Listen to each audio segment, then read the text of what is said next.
Gagawa tayo ng cupcake cake!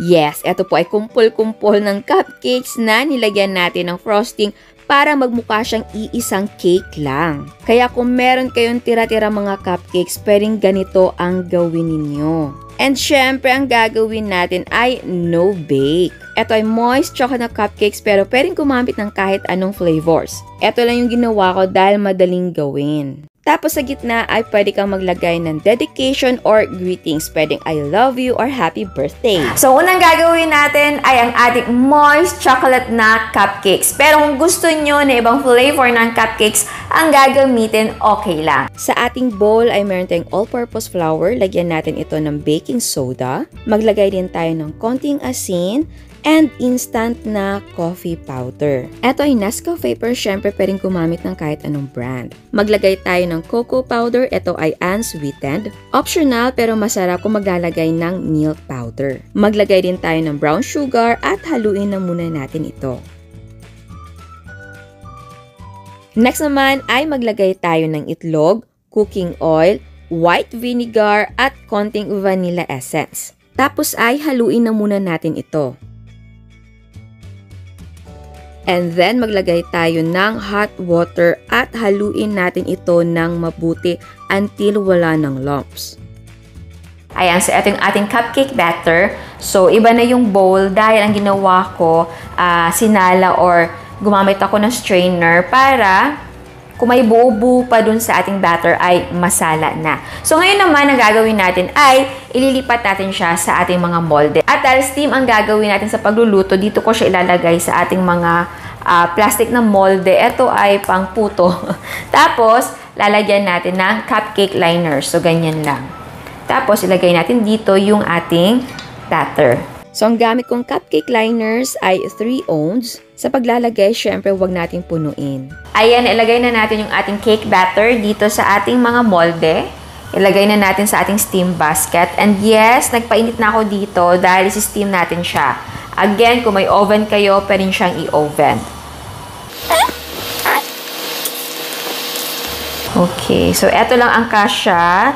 Ito na munang i-steam natin. Tapos mamaya, pagkaluto nito, salang ulit tayo. So, maglagay tayo again ng ating malinis na tela. Ayan. Para hindi matuluan ng steam or tubig ang ating mga cupcakes. Tapos, ayan. Lagay natin dito yung takip. Ganyan natin yung tela para walang laylay. At isalang na natin. Tapos, lutuin natin ito ng mga 15 to 20 minutes. I-check natin sa toothpick kung okay na siya. Ayan, so mag-check tayo gamit ang ating toothpick.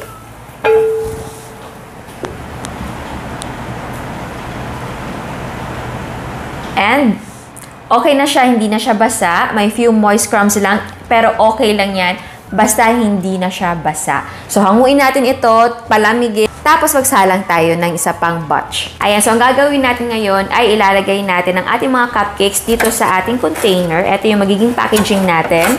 So, kung gusto nyo naman na ibang packaging yung gusto nyo gamitin, na bagay naman or pwede sa style na gagawin natin, okay lang. So, ngayon, ilagay natin dito. Ito ay square, pero yes, pwedeng gumamit ng rectangle or bilog.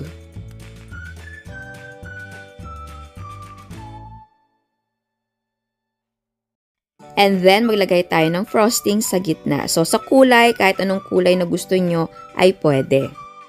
Tapos, spread natin siya, patagin natin. At kung kaya, smooth mo yung surface. Diyan kasi sa gitna, pwede kang maglagay ng dedication or decoration. Para naman sa frosting sa gilid, ang gagamitin ko ay pink and purple na kulay. Ang gamit kong frosting ay whipped cream na whip it. Pero syempre, pwedeng gumamit ng buttercream or meringue. Ako, whipped cream ang gamit ko dahil alam nyo na madaling gawin at masarap naman. Ayan, sa gitna naman ay maglalagay tayo ng happy birthday.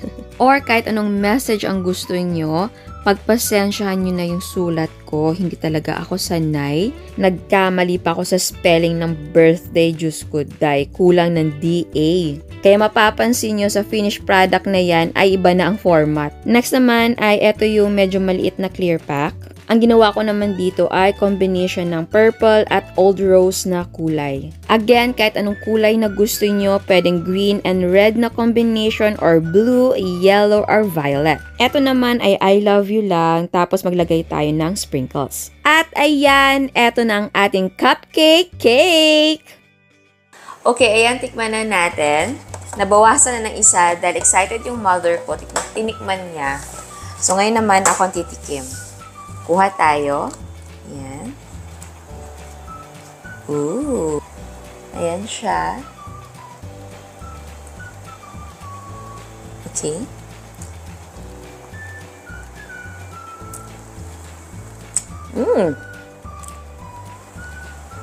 Ito ay, I think magugustuhan to sa taong ayaw ng masyadong matamis.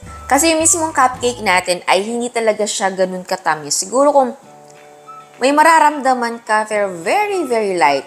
Tapos, eto namang frosting natin ay hindi masakit sa lalamunan. Eto din yung gusto ko sa Whip It dahil hindi matapang yung lasa niya. Pero yes, matamis din siya. Pero hindi talaga yung kasi di ba may mga frosting na pansin mo yung tamis, tapos yung iba nga masakit sa lalamunan. Eto, okay lang, kalma, and pwede mo lagyan ng iba't ibang flavor. And, ang bango niya. Yum! Parang gusto kong i-pair to sa spaghetti. Kasi may birthday dito sa amin. And, nag-spaghetti ako, so, pair natin. And ayan, ito yung spaghetti natin. Kain tayo.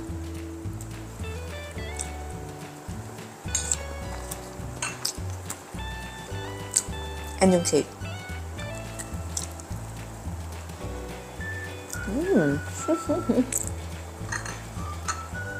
Birthday party yung dating talaga. Tapos may fried chicken. May fried chicken kami kanina.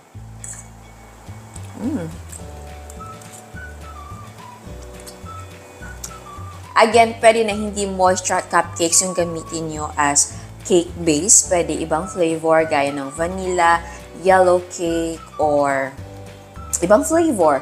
Pwede ganun. Ito lang kasi madali lang para sa akin. Mix mo lang lahat, diba?